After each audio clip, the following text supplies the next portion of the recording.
Good afternoon and welcome to Deutsche Telekom's second quarter 2025 conference call. As you can see, with me today is our CEO Tim Höttges and our CFO Christian Illek.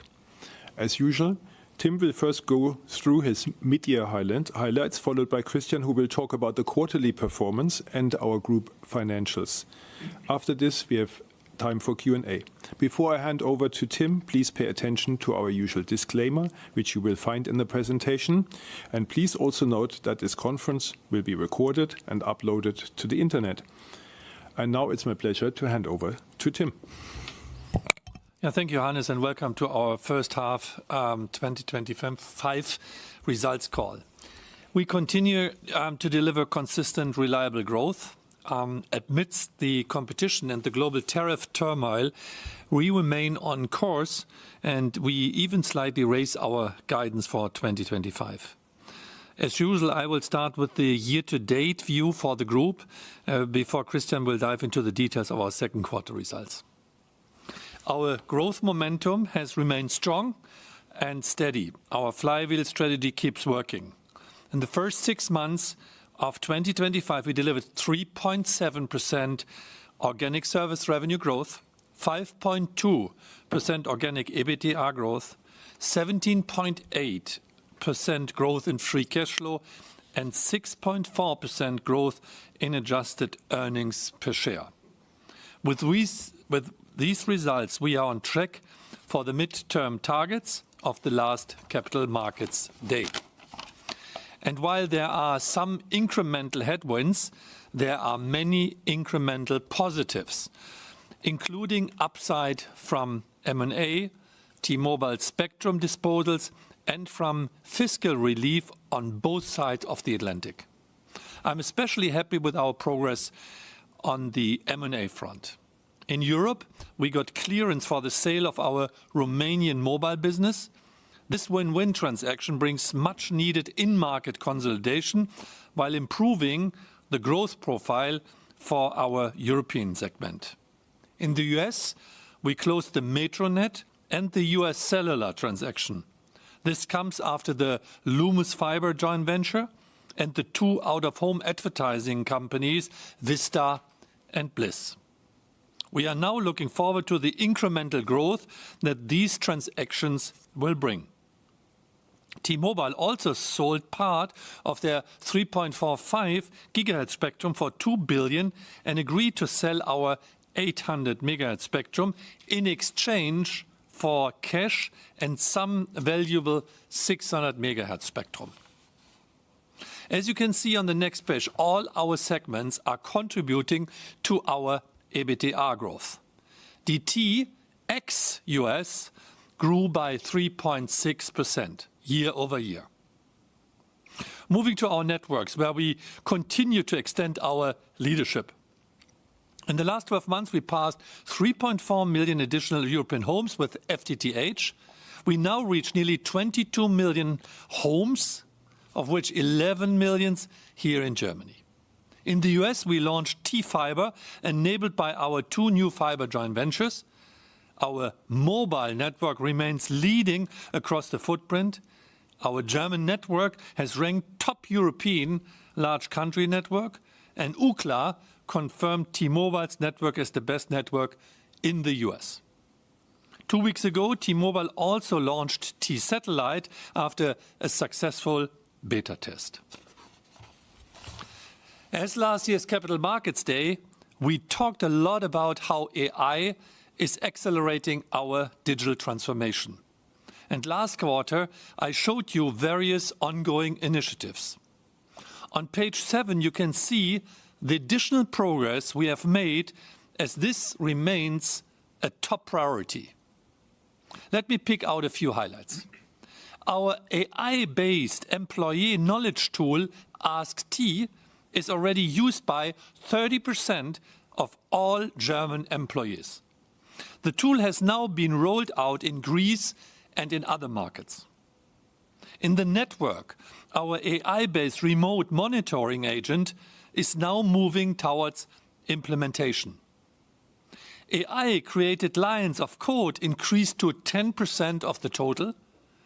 And Frag Magenta, our chat and voice bot, is now reflecting 1.6 million calls already in the first half year. To make this tangible, 1.6 million deflected calls correspond to about 133,000 call agent hours. At the Capital Markets Day for DT ex-US, we estimated the financial benefits at around 800 million in cost savings by 2027, and we see ourselves well on track for that. Finally, on the product side, the active base in Magenta Moments has grown to 4.8 million. So our rewards program is highly accepted. We are launching an AI phone across our European footprint. We have partnered with NVIDIA to build Europe's first industrial AI factory, by the way, starting in the first quarter next year already. Over in the US, T-Mobile is making very impressive progress with their ambitious digitization plans too. As T-Mobile highlighted during their results call, the share of upgrades done digitally has increased to about 2/3, from about half last quarter and virtually 0 1 year ago. T-Mobile's market-leading Team Live app has more than 75 million installed already. Our customer growth continues on both sides of the Atlantic. In the US, we had the strongest second quarter and first half for postpaid customers net additions ever. And we substantially raised the full year guidance. The second quarter was also a record quarter for postpaid phone customer net additions. And outside of the US, our intake remained strong, but we had fewer mobile net adds in Germany caused by a low-margin enterprise contract loss. Growth in the German consumer market remains strong also this quarter. Mobile in Germany is good. Moving on to fixed KPI. Our DT ex-US broadband customer growth was positive but slowed due to Germany. Our TV customer growth was also slower, mainly due to the rollover of the tailwind from the Euro 24 championships in the prior year. This is not a headache. Let me put these trends in perspective. As you all know, the German broadband market has slowed and competitive intensity has stepped up in recent quarters. But as before, we remain committed to our strategy, to our successful flywheel of differentiation. We have built the best networks and create a superior customer experience. In Germany, our mobile network is leading, and we are leading the fiber build-out as well. We are not happy with our German broadband customer losses this quarter, but ARPA growth developed positively, and we do understand fiber monetization is a long game, and we will continue to play the long game here.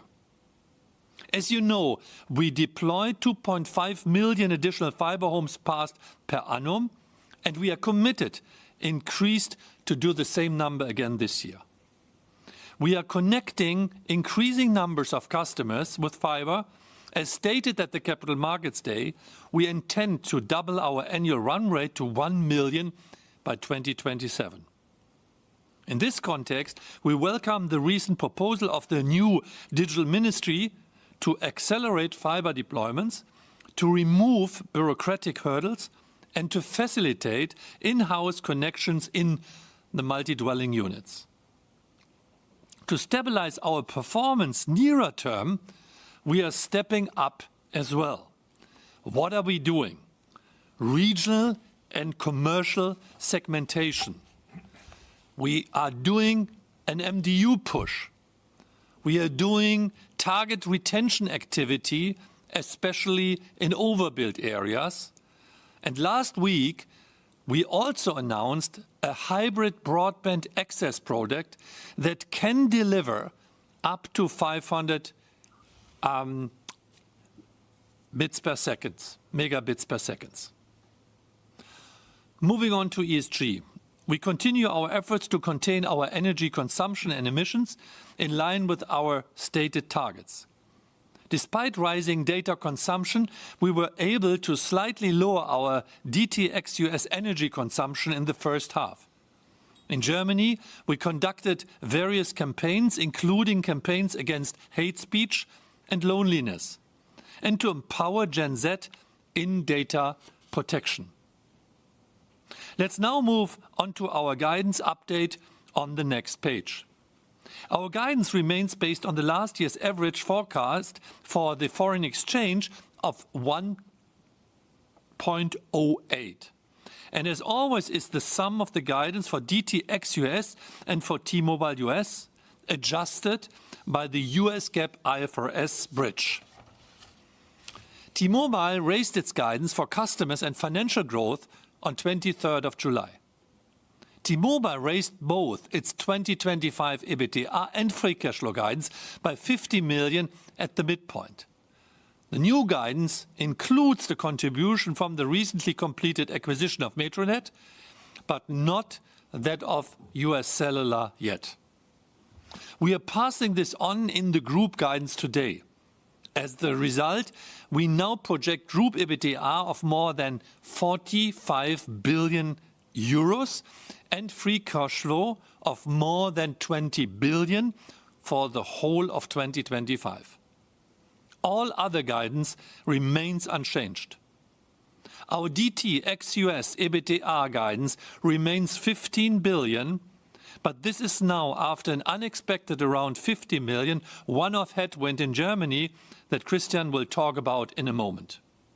So let me now hand it over to Christian for a deeper dive into the second quarter. Yeah, thanks, Tim, and welcome from my side. As you know, let me start with the quarterly segment review and then discuss selected group financials. And as usual, let's start with the US, who have reported excellent results on the 23rd of July. If we're taking a look at the T-Mobile US performance in local currency according to US GAAP, you see that the service revenue has increased and accelerated to 6.1% growth, and that was largely driven by a very strong performance in postpaid service revenues, which accelerate to 9.1% on a year-on-year basis. That was driven obviously by the strong customer intake, but also due to increases both in ARPA and ARPU. The core EBITDA has grown by 6.4%, and as Tim already mentioned, that was one of the drivers why T-Mobile US has raised its guidance both on EBITDA as well as on free cash flow. We move into page 13. You see the customer intake of T-Mobile in the second quarter. You see it was, as Tim already said, record-breaking. The postpaid net additions were about 1.7 billion. This is an increase of 400K relative to last year, and the best ever quarter in Q2 they faced in their history. Same holds true for the postpaid phone net adds. They increased by 53K relative to the last year's performance to 830K. Again, the best ever quarter for T-Mobile US. T-Mobile has added 318,000 new postpaid accounts. This is an increase of 6%, and they've added 454 new 5G broadband customers, an increase of 12%. So the churn was up by 10 basis points, as you can see, relative to the previous year, and that reflects the rate plan optimizations, but that was clearly overcompensated by the strong customer intake on gross additions.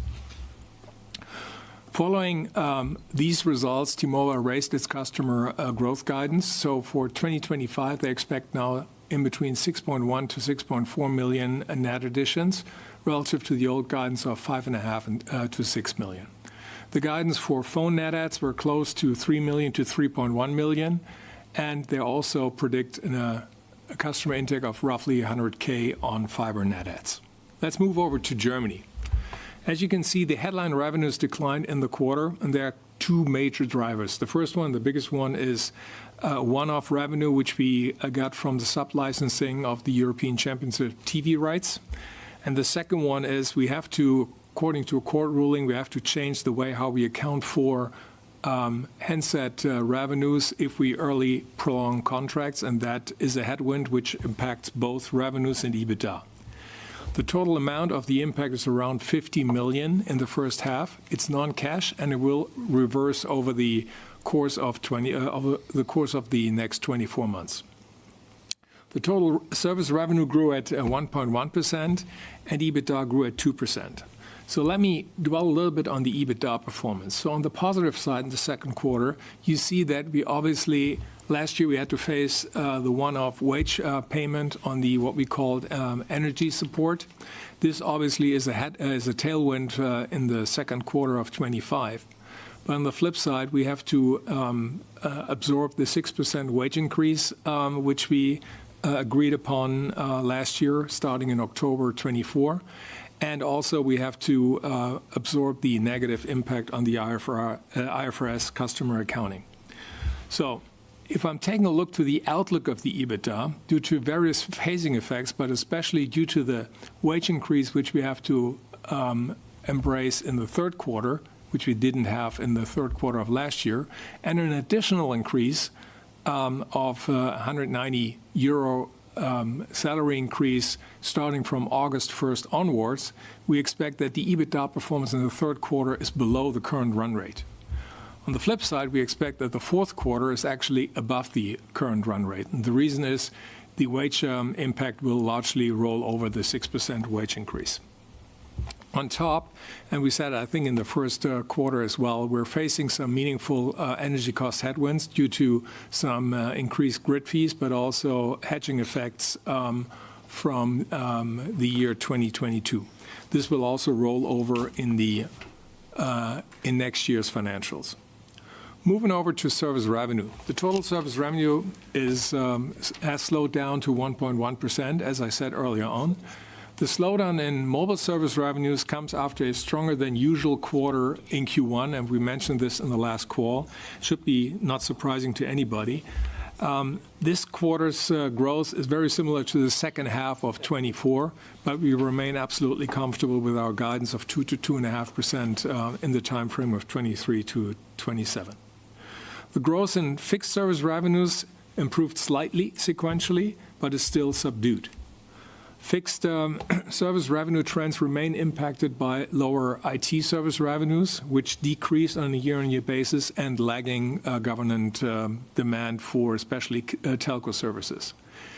In addition, while positive, broadband and wholesale revenues were sequentially weaker. Looking at the outlook for the remainder of the year, what you see on the chart is we had a very strong Q3 in last year's performance.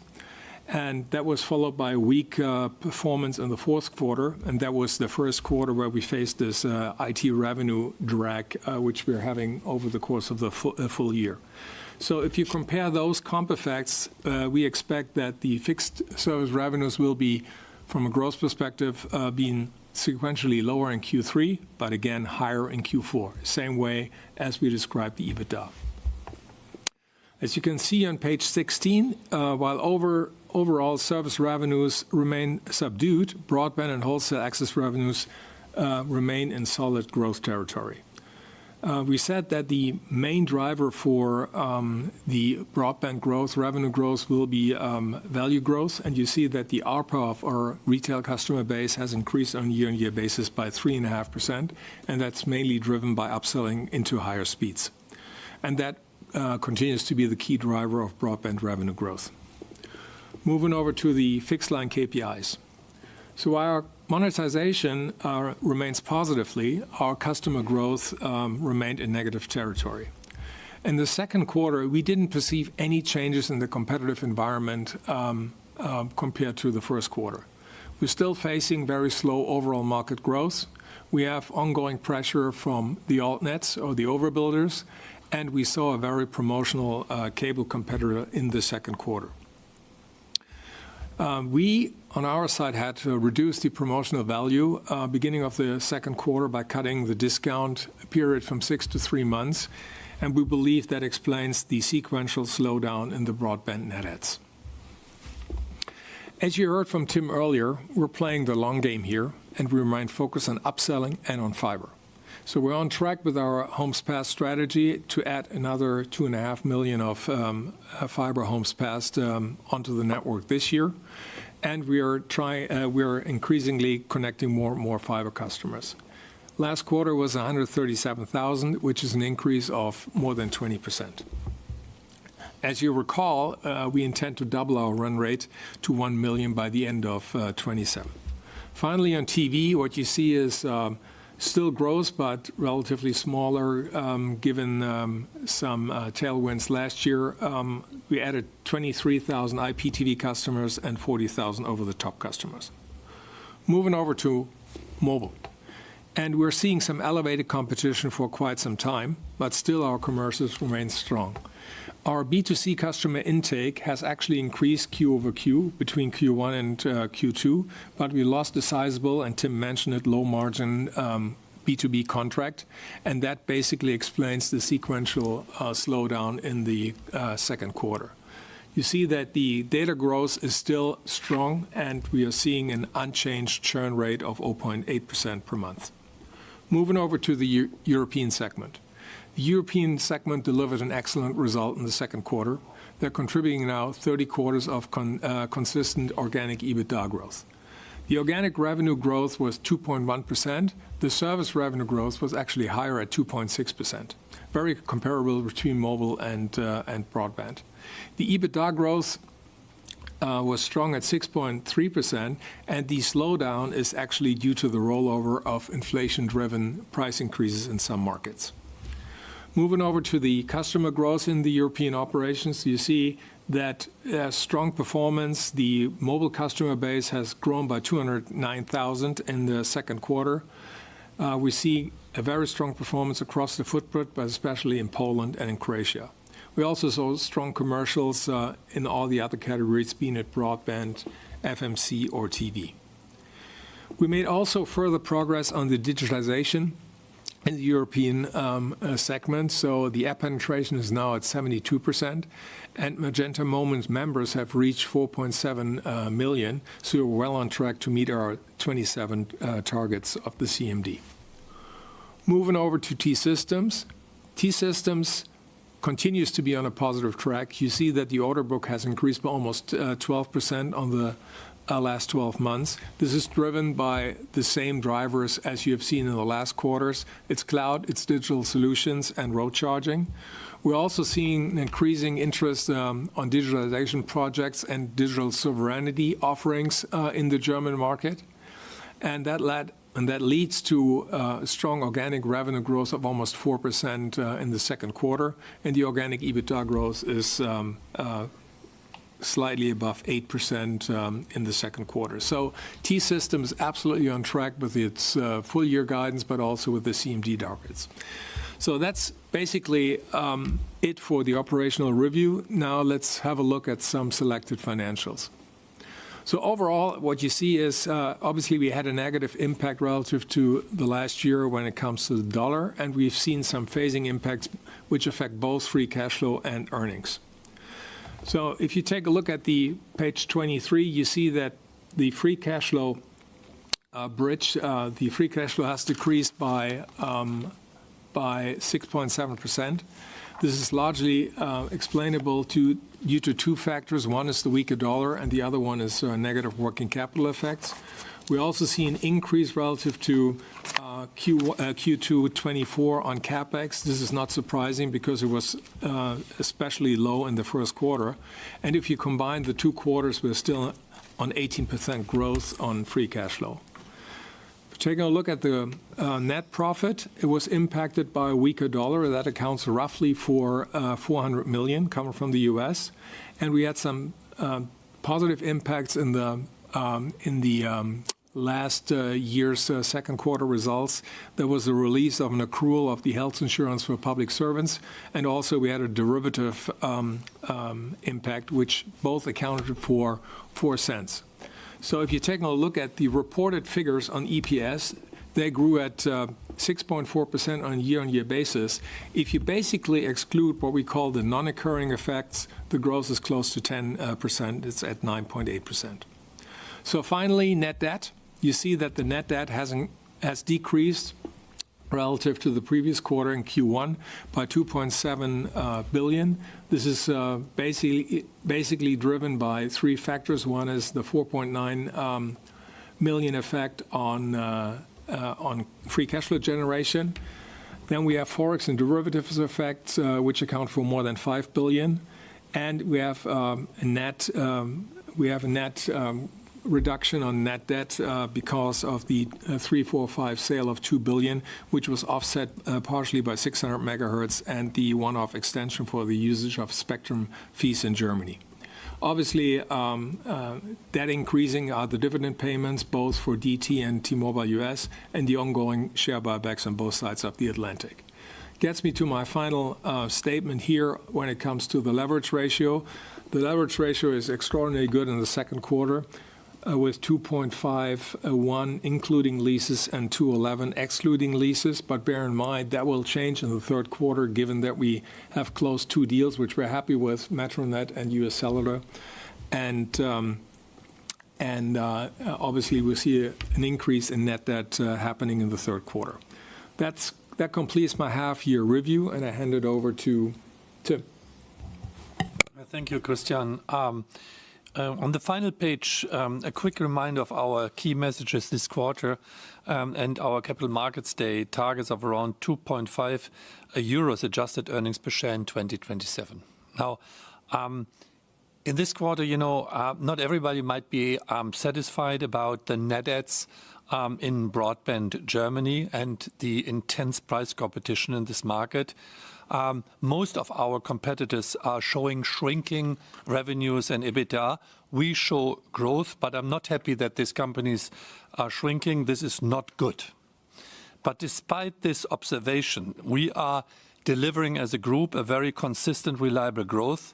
Despite some headwinds here in Germany, we are on track for the full year guidance 2025 and confirm that, including our confirmation for the midterm Capital Markets Day targets. We are extending our network leadership on both sides of the Atlantic, and we have announced, for instance, the gigabit mobile network for Germany, which is now up and running. We delivered a record customer growth and a guidance upgrade for our US operations. We have created exciting new growth opportunities throughout our successful M&A transactions, which we have completed. We are making strong progress with AI-powered digitization, and we are on track for the resulting efficiency targets.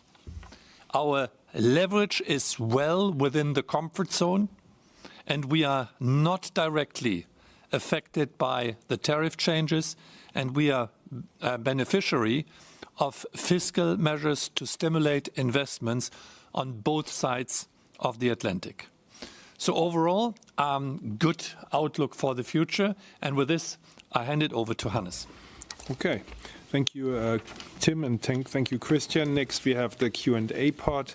I think you know the routines, but if you like to ask a question by WebEx, please press the raise hand function. If you're required to cancel your question, please press the raise hand again. If you're on the phone, please press *3 and unmute by pressing *6. And if you want to cancel your question, press *3 once more.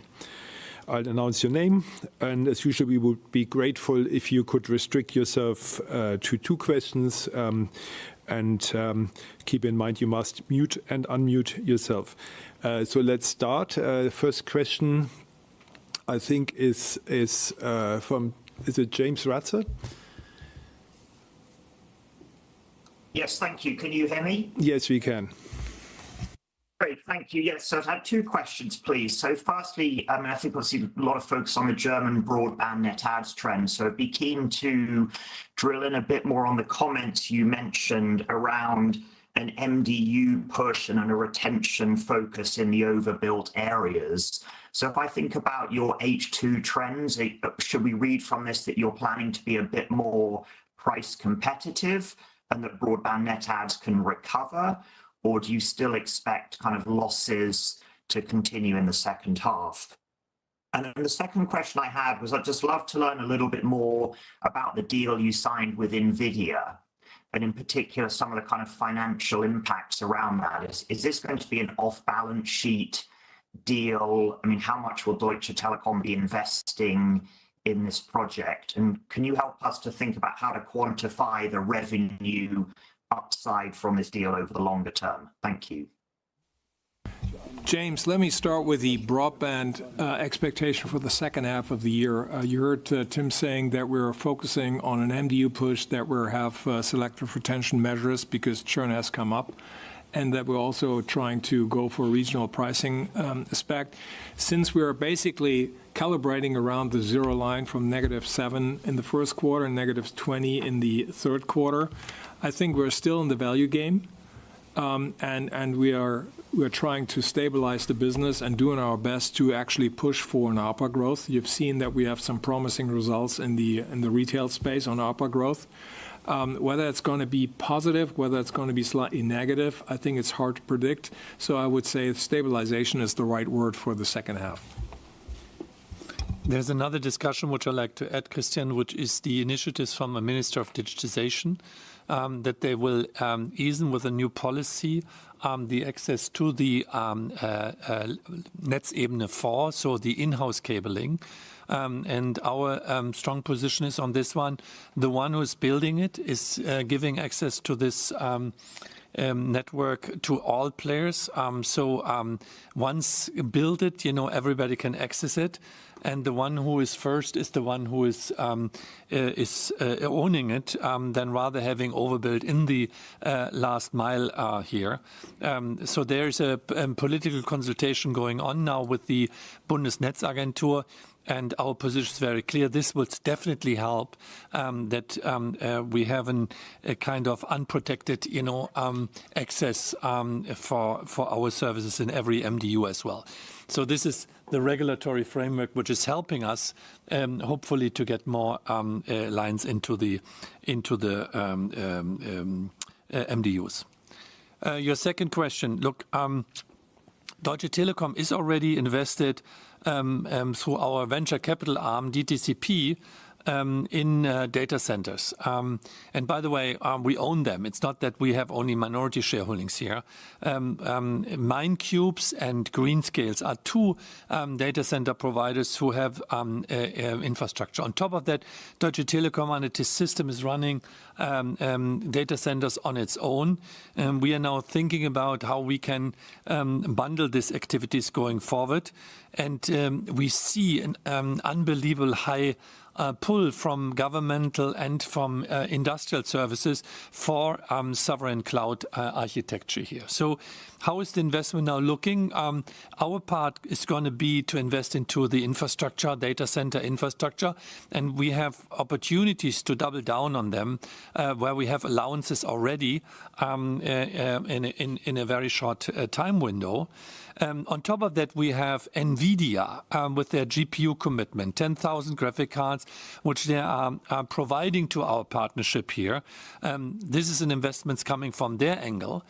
Interesting wise, the so-called AI Gigafactory, which is the big European initiative, this is something where a Europe-wide RFQ is in place. But we don't want to wait until this is provided or accomplished. We're going to start in the first quarter next year by deploying the NVIDIA chips already in data center infrastructure so that the first customers can use and test these capabilities so that we are before the wave in this regard. And this is a participation then from NVIDIA and us in existing infrastructure, which is already available and fitting to the GPU requirements. The most likely scenario, by the way, for the AI Gigabit Factory is an off-balance sheet investment. Okay, thanks, Tim. Thanks, Christian. And with that, we move on to Robert at Deutsche Bank, please. Yeah, thank you for the questions. I wonder if you don't mind taking yourselves back a couple of months, the whole Section US 899 tax thing, but then a major cash tax positive from bonus depreciation. M&A approvals have been received, but at the expense of at least headline DEI objectives. Tim, you've always been a great fan of the US. Has your view changed at all from any of this? And secondly, I heard Christian on leverage moving up in Q3 versus the low levels of Q2, but note the US M&A and more within the balance sheet guidance. 1 year almost since the CMD, are you getting closer to deploying any of that more than 15 billion of balance sheet firepower, or still a bit early to be thinking about that? Thank you. First of all, Robert, let me comment on both sides of the Atlantic. First of all, we highly appreciate what has happened in the US, especially the bonus depreciation, which gives us a lot of cash tax relief. And you heard Peter talking about the 1.5 billion, which they're going to expect in 2026. Internally, we have been always skeptical that the retaliation tax, as we call it, the US 899 would actually come into effect, because we don't see a lot of support for the digital service tax here in the European environment. So we're seeing benefits on this one. But I think we should also bear in mind that we have cash benefits in the German environment, because we have the accelerate depreciation of 30% in the German environment, and we have the corporate income tax reduction starting from 28 onwards by 1% every year. Let me dwell on the accelerated depreciation. There's a second factor to this. So the total effect, which we expect in between 26 and 28, is roughly 500 million. And the reason being is that you can only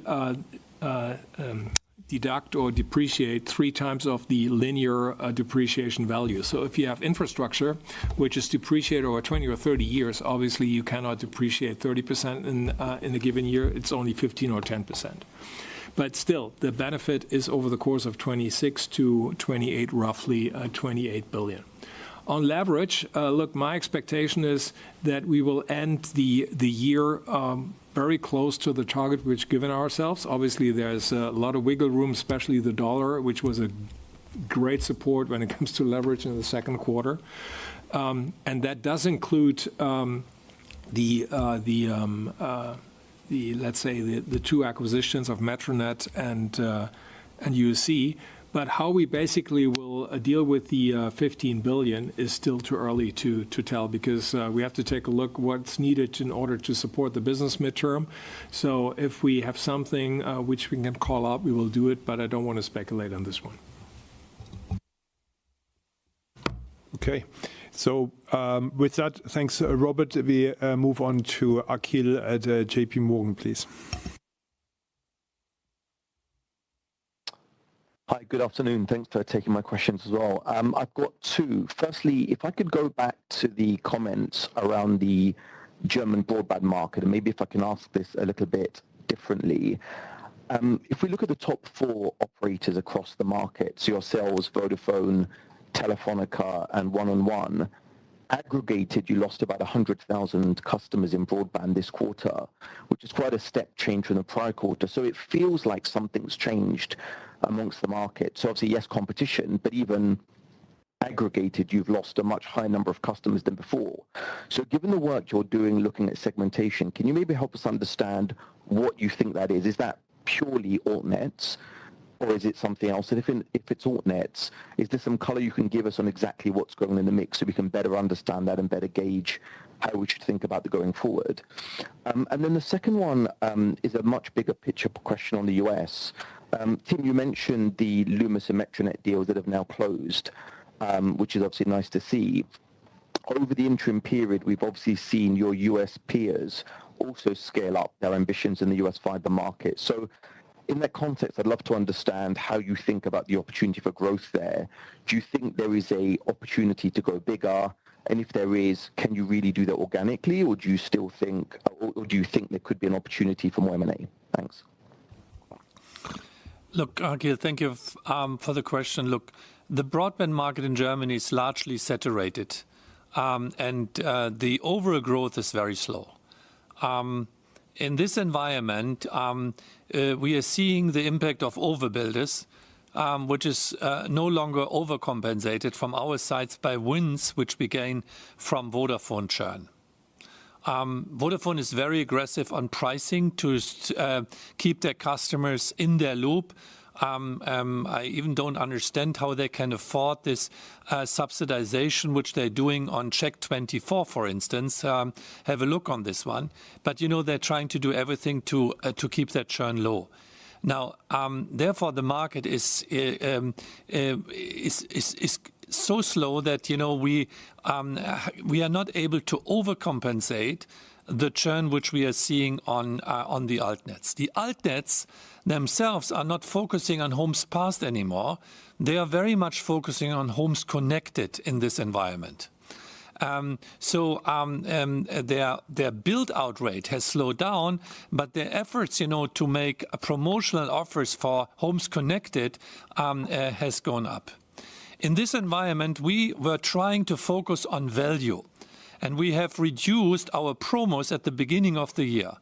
For instance, we went from 6 months to 3 months on the discounts, this is one of the reasons why, how we can explain the sequential slowdown which we had in this quarter. So we are staying, and we said that again, we want to focus on the value of this industry, because it doesn't make sense on the one side to build very costly and expensive fiber infrastructure. And you are aware that our fiber infrastructure is, in Germany is much or more expensive than it is in other markets. And we want to keep the ARPA on a level which is amortizing this infrastructure. Nevertheless, we see that some players are focused on contribution to margin in this environment. Now, do I like it? No. Do I hope that even the other players do their economics well? Yes, I hope, but I can't speak for them. But what we want to do is we stay on our focus on building the infrastructure, 2.5 million annually. We are focusing on, let's say, bringing the customers into the fiber infrastructure by 1 million in 2027 and 500,000 last year. And that's what we're going to do, is to trying to focus as well to grow the ARPA in this environment, which is a little bit, let's say, possible on route say. So it's a long-term value play which we are trying to fight. But what you can see is this is not at least, supporting the volume growth at that point in time. So we have to make a watch out. We see where the market is going. But you see the consequence of our value strategy, at least in this quarter. We will observe the situation going forward.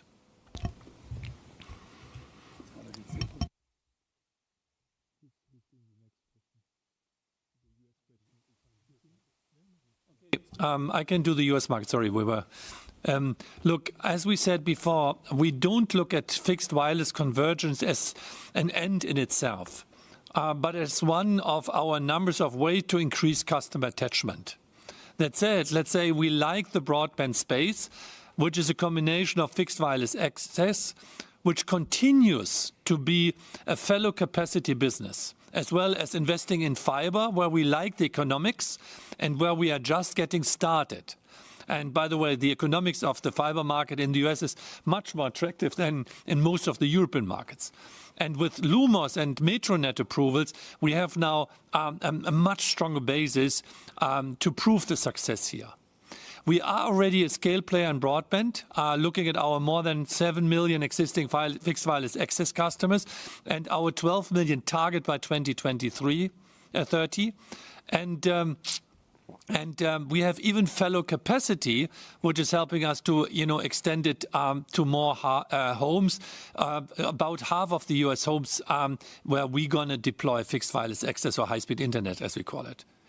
Plus, we extend to get to 12 to 15 million homes passed with our Lumos and Metronet activities. So I would say we have a good hand.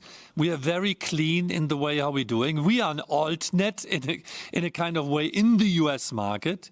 And we remain open for clean incremental fiber opportunities in the US market. But they have to be, right, and they have to fit from an economic perspective. They have to fit into our footprint, and they have to come at the right price. So we are not somewhat under super pressure here. We keep on going in this direction, and we have built the foundation. Great. With that, we move on to Josh Mills at Exane BNP Paribas, please. Hi, guys. Thanks for taking the question. Hopefully you can hear me. Two for me, and one of them would be on the broadband trends in Germany again. I'd just like to pick up on Tim's comment there about the German broadband market being saturated. And I'd be interested to know whether you're seeing any increase in overall broadband demand or penetration in the areas that you're rolling out fibre to the home to, i.e. could this be a tool to grow the size of the overall market and perhaps offer a release valve for some of the competitive intensity in the market we're seeing today if everybody can grow? Or do you see that in areas where you roll out fibre, there isn't really much of an impact on overall broadband demand? And then secondly, on the AI investments that you flagged earlier in the presentation, you're one of the few, if not the only European telcos with the scale and the free cash flow today to seriously participate in these kind of AI investments. Would be interested to hear whether you're in conversations with other European telcos and how you can partner with them, offer them your services, or perhaps just sell them some of your services directly, and if there's that option in the future as well. Thanks. Good questions. By the way, to the first one, look, we are differentiating between broadband and fiber to the home. And I can tell you one thing, I'm happy with the take-up rates on FTTH, guys. We had 137,000 net adds on the FTTH side in the German markets, and people like the product, like the service, could be better, but we see a constant higher demand for fiber. So therefore, where we deploy it, we find ways even, to sell it to our customer base. Is this already satisfying? No, we want to do more, and we want to utilize our factory in a better way, but we are on a good track in this regard.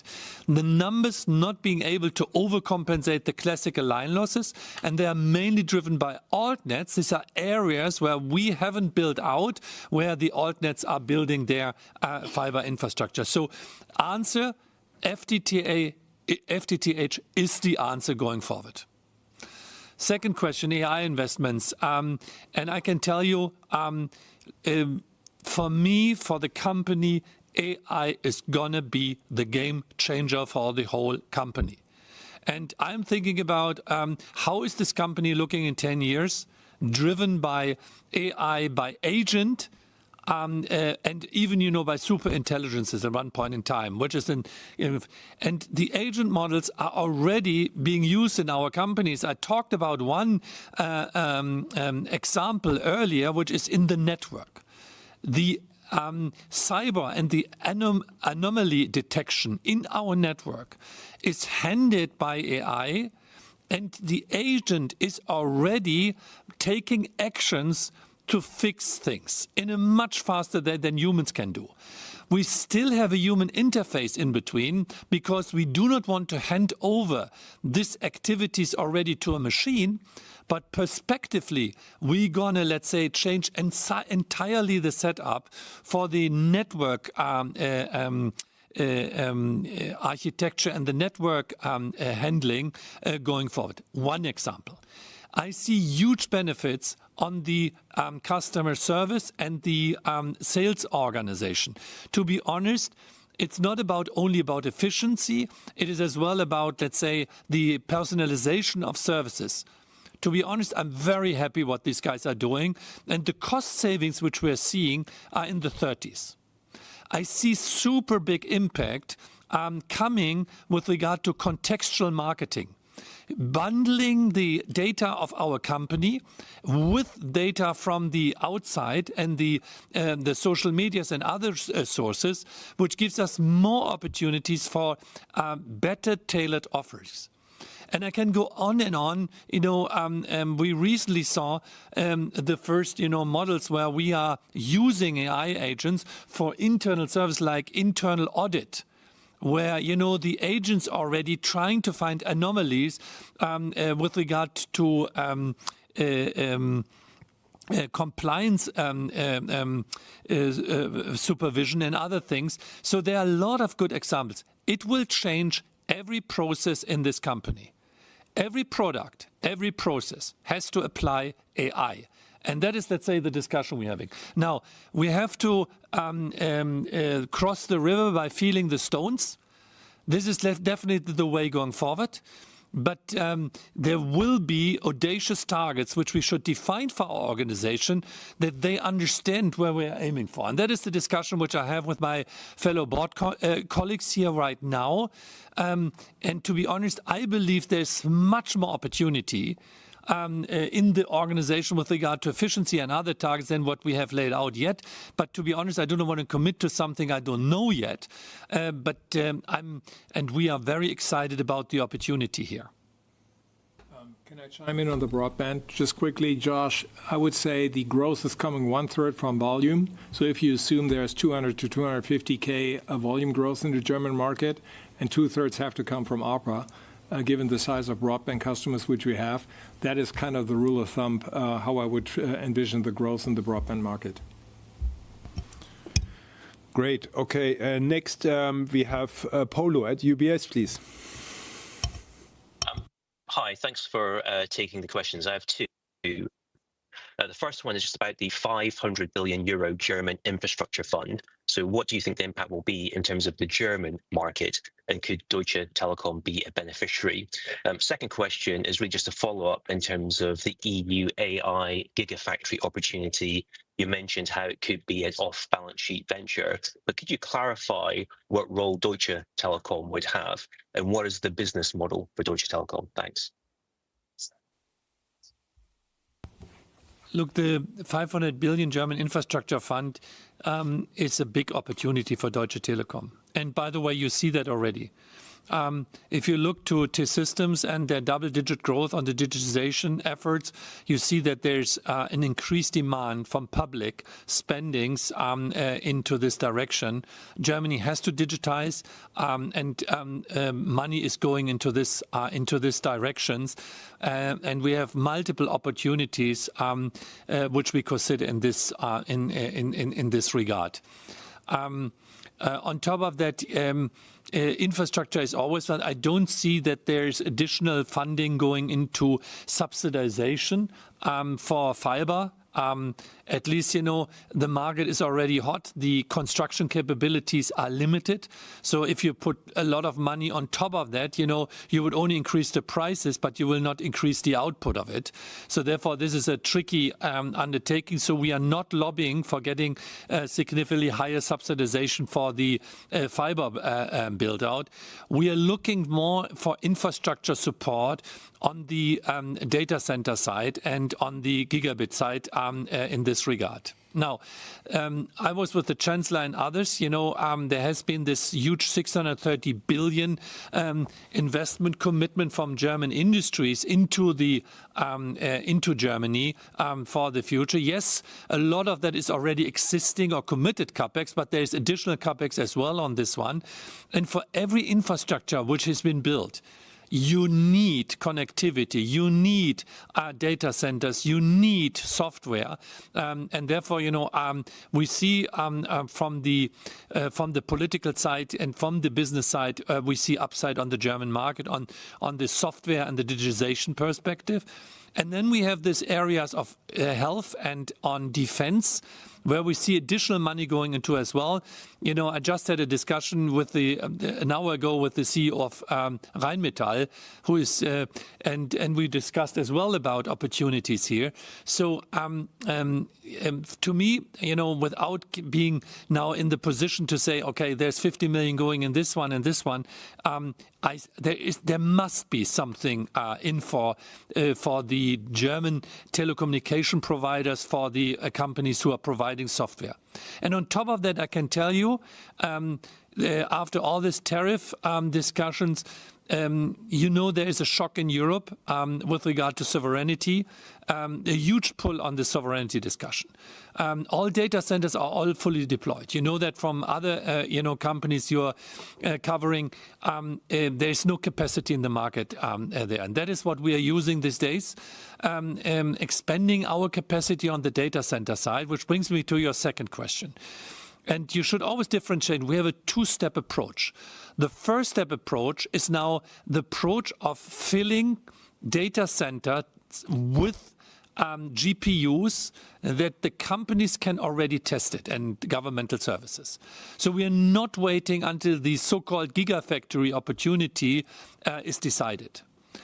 To be honest, I don't like the word gigafactory too much, because it will not be that somebody is building a gigafactory factory. It will come with the utilization. It will come on demand. So it might grow into a gigabit factory, but it will not be that all the investments will be put into the countryside and then we're waiting for customers. It will grow into this gigabit factory over time, and we have applied for that.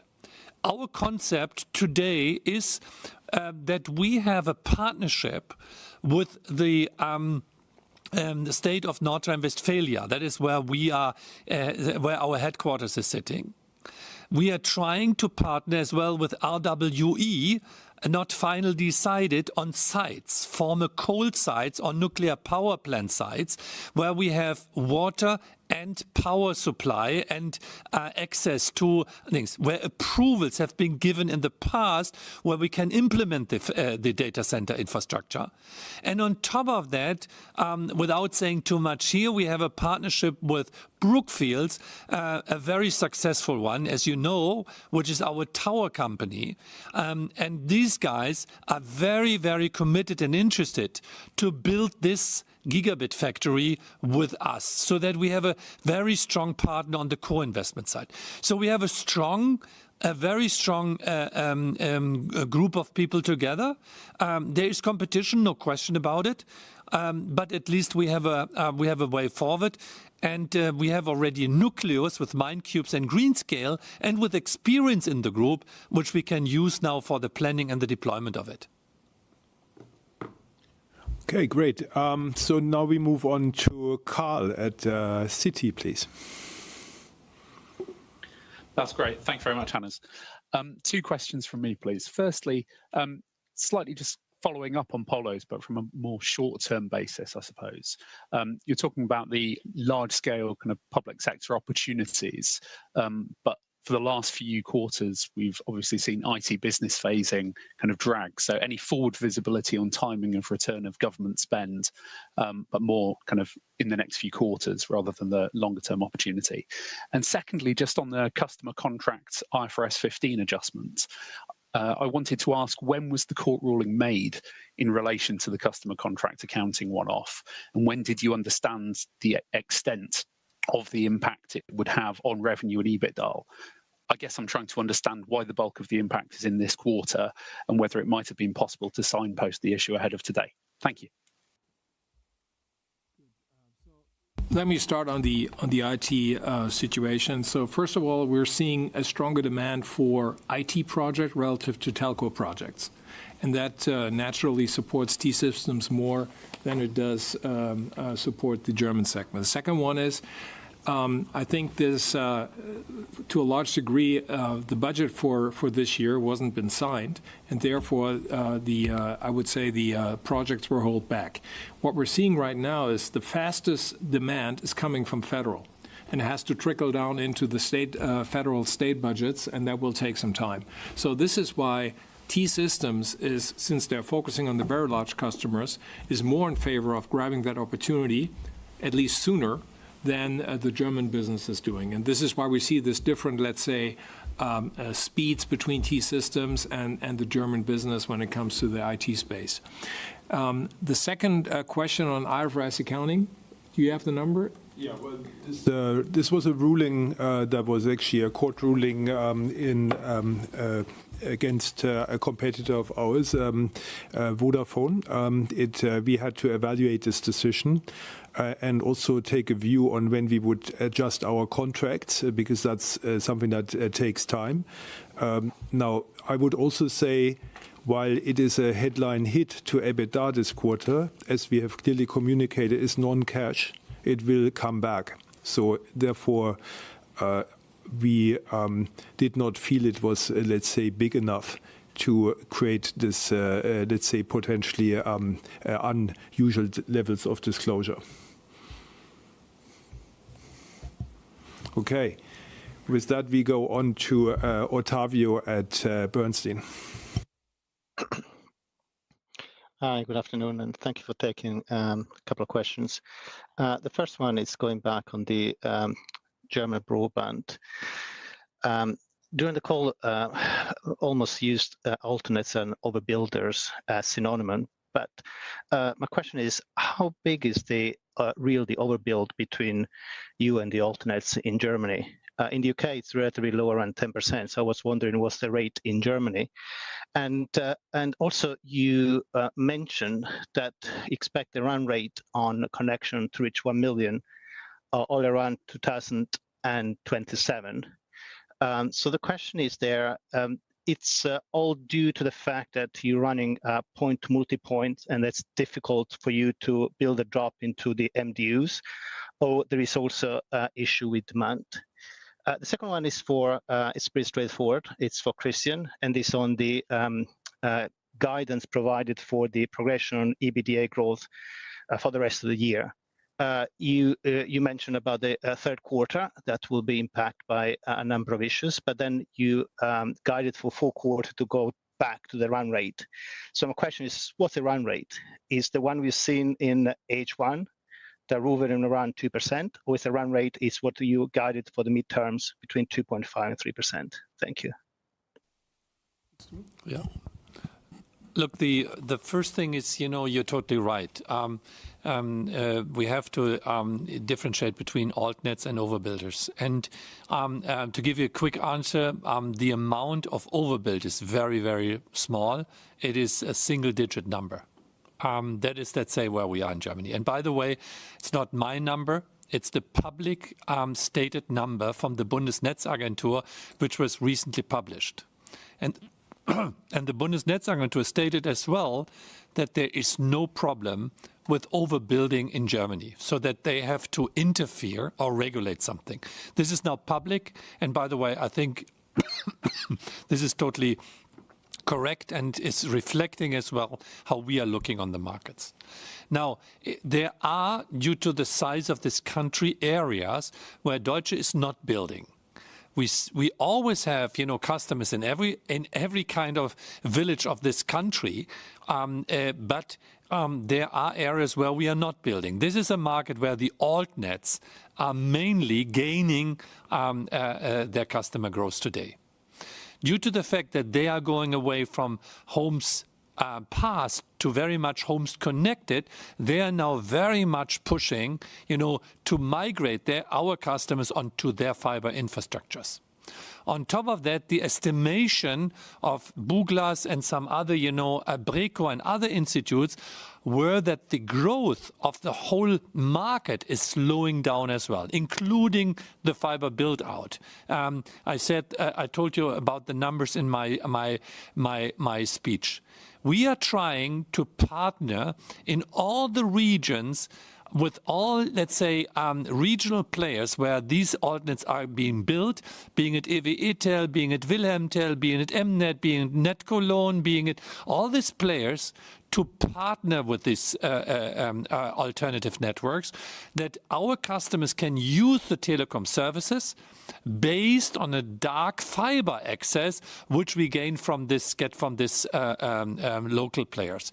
So this is working nicely. We have more than 43 partnerships already today.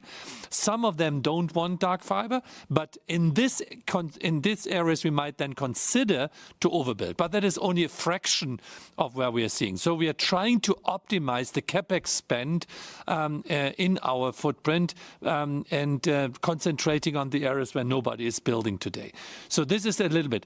The problem which we have for the broadband, and I want to reiterate that, is the migration from copper or cable, by the way, cable is copper as well, into fiber should increase. It has to be higher. The run rate is still too slow. We have to fill the fiber pipes, and then over time we will grow our net adds then as well again.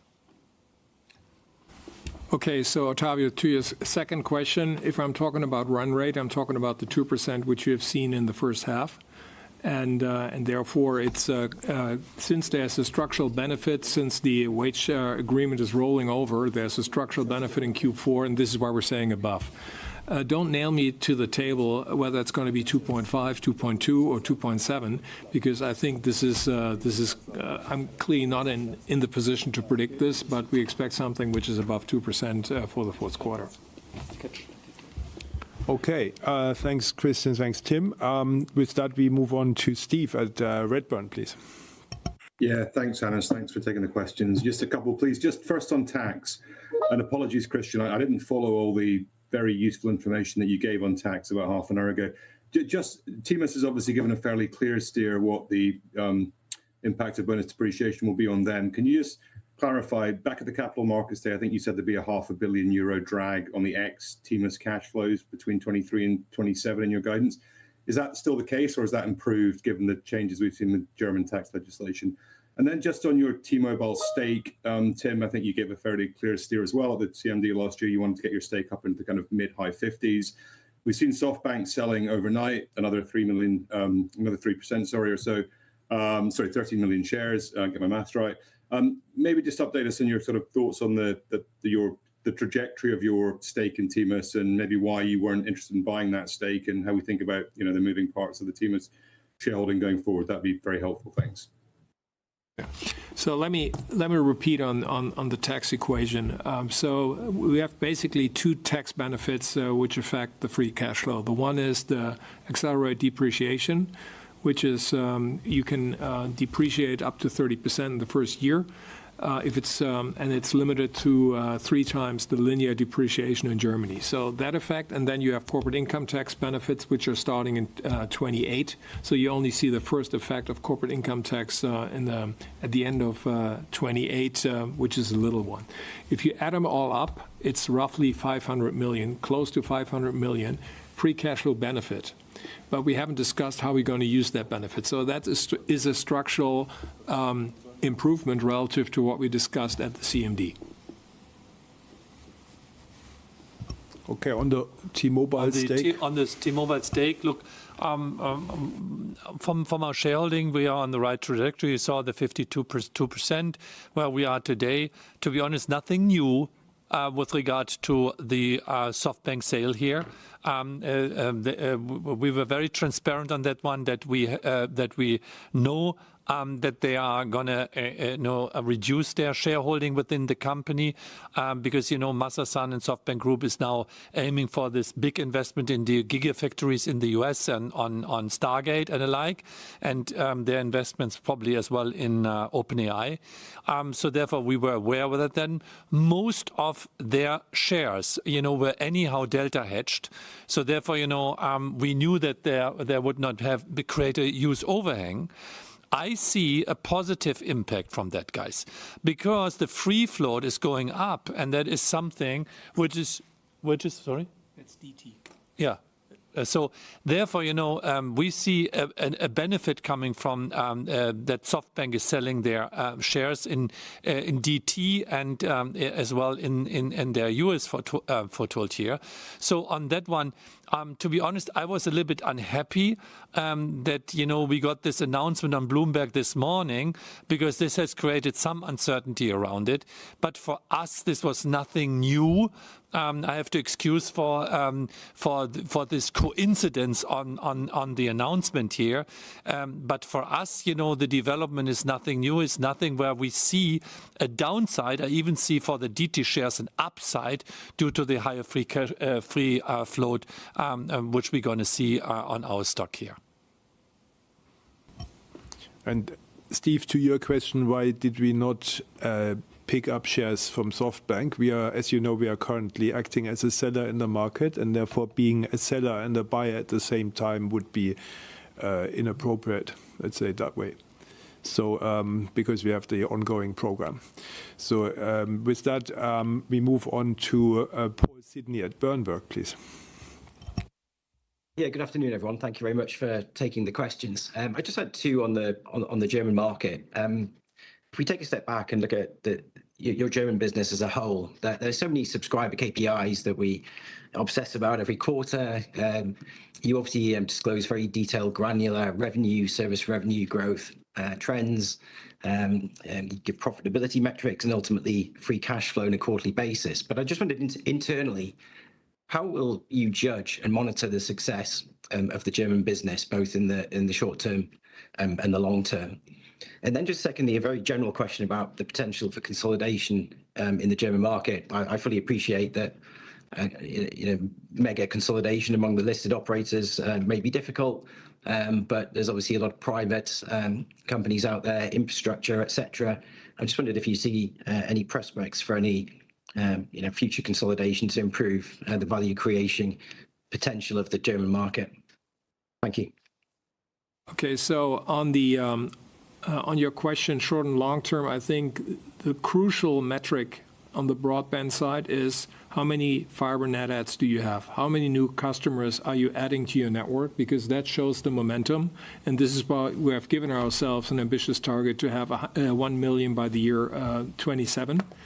And on mobile, I think it's clearly whether we're gaining market share, which we're continuously doing, and we're doing this over the volume strategy. You see that our performance has been consistently 250 to 300 despite the last quarter because of this large corporate account.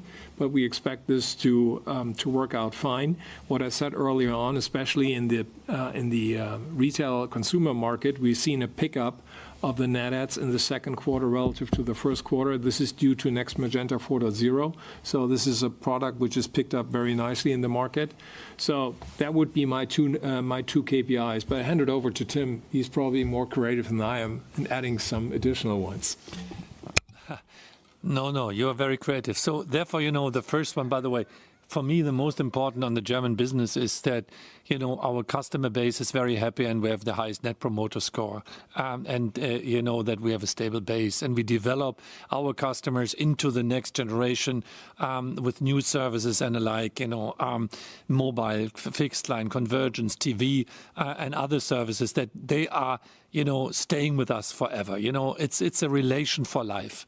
And that is something what we want. We have a great customer base and that is where even, our value sits.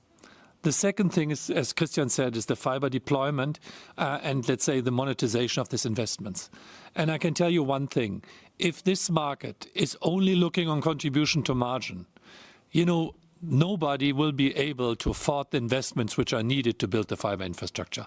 And I can tell you we are not sleeping on our tree. We do our math. We have our business case. We have our net present value.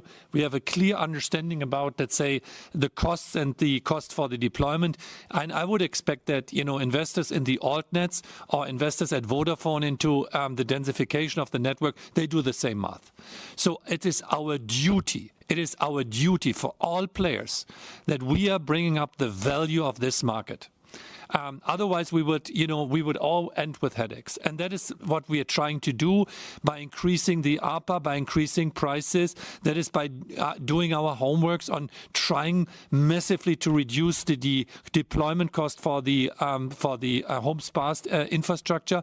This is why we made the recommendation that we only build the last mile once, than rather, building it, multifold, which is only creating cost. I'm trying to optimize the value of this infrastructure, which is heavily challenged in this environment. And on top of that, we are lobbying intensively, and we have great support from the Minister of Digital Services here in Germany with regard to reducing bureaucracy, reducing the approval cost and the like, that the whole ecosystem is coming into a fruitful development. I'm not happy, to be very clear. I'm not happy to see the numbers of shrinking EBITDA and shrinking service revenues of Vodafone, Telefonica, 1&1 today. This is not healthy for no one. So therefore, we all have the duty on this one, and I see even duty on my side. And therefore, let's focus on differentiation. Let's focus on quality. Let's focus on the service proposition and our brand. This is, let's say, our value play, which we are trying to play here. But I can tell you, in this environment, it's not an easy one at that point in time. And I understand the headaches which some of the investors had today. I have the same one. But nevertheless, this is the duty which we have as investors. Okay. Yeah, there was the question whether there's scope for consolidation to improve the market. And I guess, Paul, you were not referring to mobile market consolidation. You were more referring to potential fixed line market consolidation. Now, German fixed line market is very fragmented. There's many small players out there that in principle are probably unsustainable, but at the same time, that doesn't make consolidation or relevant consolidation easy to do. There are some, of course, early steps towards consolidation in the industry. We are also happy to explore certain forms of collaboration, mainly with focus on passive infrastructure. And we are open-minded. The German antitrust regime, however, is quite restrictive. So we would need to be creative and or have some openings there. And of course, it's not our obligation or job to bail out failing overbuilders. But again, good question. Look, I'd like to add, if there is an opportunity at reasonable prices, Christian and myself, we are willing to test the water in this regard to see whether, the political environment is reflecting the situation of too many players in one pond here, and whether this is helping the economics of the whole industry. So we are willing to test it, but, there is no opportunity at that point in time. Good. And I think my understanding, last question for this call is from David at Bank of America. David. That's the question. Thank you so much, guys. A couple of questions, Christian. I hope you don't mind. I'm going to push you a little bit more on, I believe it was Robert's question on the balance sheet. You have had unexpected fiscal benefits this year from the bonus tax depreciation in the US, and also some optimism, I think, in Germany. You have now switched to full participation in the US buyback. You've committed 2 billion euros of buyback until this year end, but nothing thereafter. And we are expecting you to probably update on your dividend alongside the Q3s. Why would you not extend the buyback? And I also refer to a share price at 30 euros right now, which I'm sure isn't the level you guys would like to go on holiday with. And then, if you don't mind, a second question, and I'm sorry about this, German broadband, but I'm very hesitant to say this, given your recent comments, Tim, about BT as an investment, but it does sound an awful lot like BT. We have a lot of altnets. We have increasing line loss. The altnets focusing on connectivity instead of build, and it's starting to impact the market. Now, one of the remedies that BT took was to accelerate their fiber build. Now, a lot of these pressures have manifested since you set your fiber target at the CMD of 2.5 million lines. What is the potential that you guys have to raise that target, build faster, and slow the line loss? So the two questions. Thank you, gentlemen. Okay, so first of all, on the balance sheet, look, we have been very transparent around the 500 million over the course of the 3 years, and the peak is actually in 27. And to be honest, the answer to that is we haven't discussed it, how we're going to use the proceeds. But as I said to James, it's a structural benefit relative to our October communication. In the US, I can only basically repeat what Peter was indicating as a potential, that they were going for faster integration of US Cellular, which obviously brings in faster run rate synergies. So they have something at least they can discuss, but I'm not sure whether they've taken that final discussion. On the share buyback, on the prolongation, David, I think it's premature to discuss it right now. We have kind of a rhythm, and the rhythm is Q3, where we usually talk about the dividend expectation for next year, and/or let me communicate it in a very vague form, a potential additional share buyback, which we haven't decided yet. But I think I would wait until we have the November call, and then you should expect an answer from us how we want to proceed with the DT share buyback going forward and the dividend. I like comparison with BT, so that is hopefully waking up everybody here in my organization. So therefore... So with this comment, I leave it, so I can only lose by commenting something on this one. But to be honest, look, we are thinking all paths, and we have all hands on deck on the question about how can we generate the value play here on this side. Now, there's one observation. I believe that the altnets, they are in a late blossom at that point in time because, it's not about only homes connected and, utilizing the infrastructure they have. They even have to grab new land and they have to even, build more. What we see and what we hear, this is not taking place because investors are not willing to invest even or double down in this business model with these guys because they see that independent from the net adds, the economics of this market is not working. So therefore, I'm not so afraid about the future and the way forward. I have to tackle now with my short-term challenges here and with the homes connected. But, I do not see that the altnets or others, are doubling down and suddenly, making more. It is more than net adds. It's the economics of the whole business case, which is very challenged in this environment if the ARPUs are not going up. The second thing is, in this environment, we won't stop. So we go for the 2.5 million. And to be honest, we do not want to increase construction costs and all of this at that point in time. It's already very complex to build 2.5 million households at that point in time. So we do not have now, plans nor capacity, to double down. So this is just, the reality. Maybe that might be, relax over time, but at that point it's not possible. The third one is we are intensively discussing new partnerships in Germany. And I can promise you this quarter you will see a big partnership coming. I cannot talk about that one today, but we have already handshaked on something here.